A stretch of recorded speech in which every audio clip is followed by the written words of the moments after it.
A fever had settled so deep into Ruth Camden's bones that she could no longer tell if the burning came from the desert sun overhead or her own blood, and still she kept walking, because stopping meant her daughters stopped too, and stopping out here near Bone Creek meant only one thing.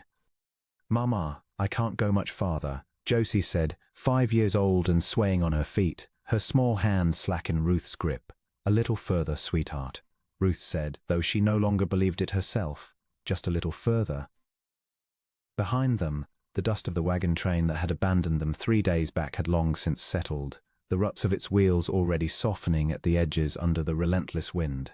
The wagon master, a hard-eyed man named Tobias Crane, had declared Ruth's fever a danger to the whole party and ordered her put off the train with what she could carry, and no amount of pleading from a widow with 2 small daughters had moved him, not even when her elder girl, Etta, had stood in front of the wagon wheels and refused to let them roll until her mother was given at least a full waterskin and a blanket. Ruth suspected, though she could not prove it, that Crane's haste had less to do with fever than with the small strongbox of coin her late husband Daniel had left sewn into the wagon's false floor. Coin Crane had likely marked the moment he took inventory of her goods back in Independence, and meant to return, for once the desert had finished the cruel work he lacked the stomach to do himself. She had walked 3 days since, rationing water she no longer had, carrying Josie when the girl's legs gave out and leaning on Etta, at 11 the elder and steadier of her 2 daughters, when her own legs threatened to do the same. The fever had worsened rather than broken, and somewhere in the last day Ruth had stopped believing they would be found, and started simply trying to whatever time remained as gentle as she could for her girls. She thought often, in the fevered haze of those 3 days, of Daniel, of the rattlesnake that had struck him while he checked the wagon's back axle 6 months back, of the terrible speed with which a strong man could be there and then simply not, of the promise she had made over his grave that she would see their daughters safely to California if it took every last thing she had left to give. She had not imagined, standing at that graveside, that the very people she had trusted to help her keep that promise would be the ones to strand her under a merciless sky. She thought too of her own mother, long dead, who used to say that the desert did not care what a person deserved, only what a person could endure, and Ruth found herself praying, in whatever fragments of coherent thought the fever left her, not for rescue exactly, but simply for enough strength to keep her girls walking 1 more hour, and then 1 more after that. It was Etta who saw the rider first, a dark shape cresting the ridge to the west in the late afternoon light, and screamed loud enough to startle even Ruth's fevered mind into full alertness. Amos Renfield had been riding the boundary of his range since dawn, mending fence line and looking for strays, and had nearly missed the tracks entirely. 3 sets of small, dragging footprints crossing ground no sane party crossed on foot, wagon ruts nearby that told a story he did not like the shape of. He had followed the tracks partly out of a rancher's habit of noticing when something in the land looked wrong, and partly because 11 years alone on that stretch of range had left him with more patience for tracking trouble than most men bothered to keep. What he found, cresting the last rise before Bone Creek proper, stopped his horse cold. A woman lay half-collapsed against a boulder, her face burning with fever even from a distance. One arm curled protectively around a small girl pressed into her side, while an older girl stood guard over both of them, with a broken tree branch gripped like a weapon, thin and exhausted but not backing down an inch as he approached. "Easy," Amos said, swinging down slow and keeping his hands visible, the way he'd learned to approach a spooked animal or a frightened person, there being less difference between the two than most men like to admit. "I mean you no harm. Name's Amos Renfield. I've got a ranch 2 miles east with water and a roof." The older girl did not lower the branch. "Our mama's sick. Real sick. The wagon train left us." "Then we'd best get her out of this sun," Amos said, and something in his flat, unhurried competence must have reassured the girl, because she finally let the branch fall as he knelt beside Ruth and pressed the back of his hand to her burning forehead. "Fever's bad," he muttered, mostly to himself. "You got a name, Mom?" Ruth's eyes fluttered open, glassy and unfocused, fixing on him with the particular desperate clarity fever sometimes allows in its worst moments. "Ruth Camden," she managed. "My girls, please. Whatever you do to me, my girls." Nobody's doing anything to anybody but getting you all some water and shade, Amos said, gruff in the way of a man uncomfortable with how plainly her fear showed, and lifted her with a care that belied the roughness of his voice, settling her before him on his horse while he instructed both girls to walk alongside holding the stirrup leather, not trusting the horse to carry the weight of all three over rough ground. The ride to his ranch felt endless to Ruth, drifting in and out of the fever's grip, aware only in fragments, the steady rhythm of the horse, a stranger's arm braced solid around her, her daughter's voices murmuring somewhere close, frightened but no longer alone. When they finally reached the ranch house, Amos carried her inside and laid her on the single bed in the house's only proper room, and set about the business of fighting a fever with the same unhurried competence he brought to everything else, boiling water, tearing clean linen for compresses, sending Etta to the well for fresh water while he coaxed broth into Josie, who had gone quiet and hollow-eyed with hunger and fear both. "Your mama's strong," he told the girl, crouching to her level with a gentleness that sat awkward but genuine on a man clearly unused to children. "I've seen worse fevers break. She's got more fight in her than most grown men I know. The wagon man said she'd die and it'd be a mercy to leave her," Josie whispered. "Is that true?" Something hard settled behind Amos's eyes, though his voice stayed gentle for the child's sake. "No," he said. "That man was a coward looking for an excuse, and cowards are wrong about most things, especially about who deserves to live." For 3 days Ruth's fever held its ground, breaking toward evening only to surge again by morning, and Amos found himself, without quite deciding to, rearranging his entire solitary existence around the sick room, sitting up through the worst hours with cool cloths and quiet, low-voiced reassurance, teaching Etta how to properly wring a compress and keep the water at hand, letting Josie fall asleep against his side by the fire when the child's own fear grew too large for her small body to hold alone. He had lived 11 years on that ranch since his own wife had died of a fever not so different from the one now working through Ruth Camden's blood, and every hour at that bedside dredged up a grief he had thought long since settled into the ground alongside her. "You're doing this because of her," Ruth said once, lucid enough during a brief respite from the fever to notice the particular tenderness with which he adjusted her blankets. "Your wife." Amos' hands stilled a moment on the linen. "Margaret," he said, as though the name still cost him something to spend even after all these years. "Fever took her the second winter we were married.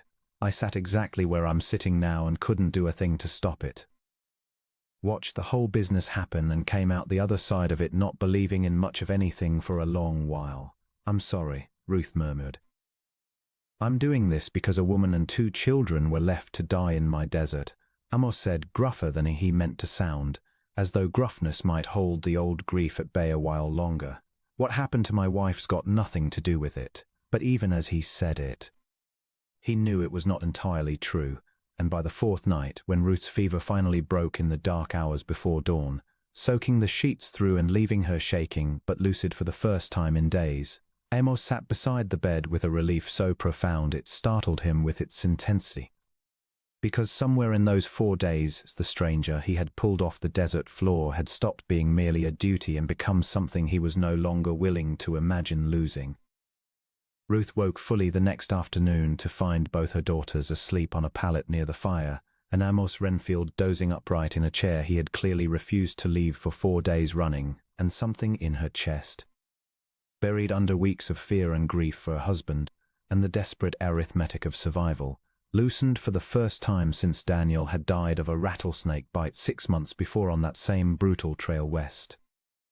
The days that followed brought a slow, careful mending, and Ruth watched with quiet wonder as her daughters, so guarded and silent through the worst of the journey, began to unfold again under Amos's steady, unhurried patience.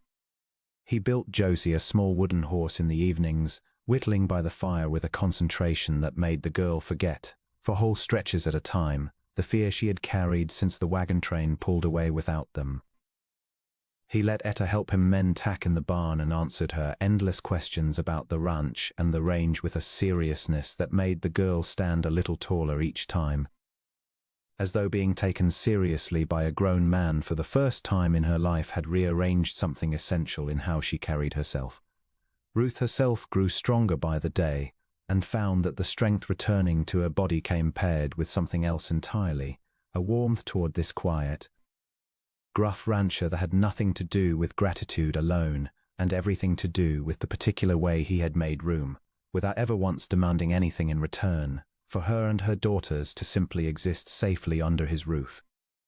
"You saved us," she said, and he startled awake at her voice, immediately alert in the particular way of a man who had spent days listening for exactly that sound. "You saved yourselves mostly," Amos said. "I just happened to notice the tracks." It was 2 days later, with Ruth still weak but steadily mending, that the tracks Amos had noticed proved to matter more than either of them expected. He was out checking the herd near the boundary fence when he spotted a rider approaching from the west, Tobias Crane himself. Returning alone along the old wagon route, clearly expecting to find nothing but bones and an untouched strongbox waiting in the desert where he'd left a dying woman to solve his greed for him. Amos rode hard for the ranch house, reaching it minutes before Crane did, and found Ruth already at the window, her face gone pale at the sight of the man who had ordered her family cast off to die. "Stay inside with the girls," Amos said. "Bar the door if you hear trouble." "He'll lie," Ruth said. "He'll say whatever keeps him from answering for what he did. Then I'll make certain he answers anyway." Crane reined up in the yard, clearly startled to find the ranch occupied, and even more startled when Amos stepped out onto the porch with a rifle held loose but ready in his hands. "Didn't expect anybody living out this far," Crane said, recovering his composure fast. "I'm looking for a wagon that went missing off the main trail a week back. Widow woman, 2 girls. Company's concerned for their welfare." "Funny kind of concern," Amos said. "That puts a fevered woman and 2 children out in open desert with a single waterskin between them." Crane's easy expression flickered. "You don't know the whole story, mister. I know enough of it. I know you left them to die so you could ride back later and claim whatever coin was hidden in that wagon without a widow around to object. I found the tracks. I found the woman. She's inside, alive, and she's told me plenty." The color drained from Crane's face as the truth of his exposure settled in, and his hand drifted, slow and telling, toward the pistol at his hip, calculating whether a lone rancher and a sick woman constituted an obstacle worth the risk of violence. Amos's rifle came up before the calculation finished, steady and unmistakable in its intent. "I've buried 1 wife already," Amos said low and even, "and I'm not in the habit of losing people twice to men who think desperation makes for an easy target. Ride out of here, Crane, and if I ever hear you've left another soul to die on that trail for the sake of a strongbox, I will make certain the marshal in the county seat hears every detail of what you did here, with the widow herself standing as witness."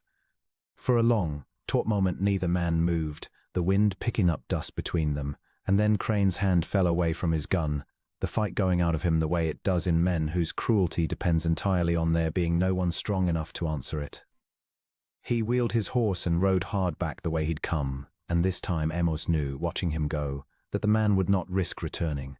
That evening, with the girls fed and settled and the ranch quiet under a scarn deep violet at the edges, Ruth found Amos on the porch, still holding some of the day's tension in his shoulders, and came to stand beside him without a word at first, simply grateful for the ordinary miracle of another safe evening.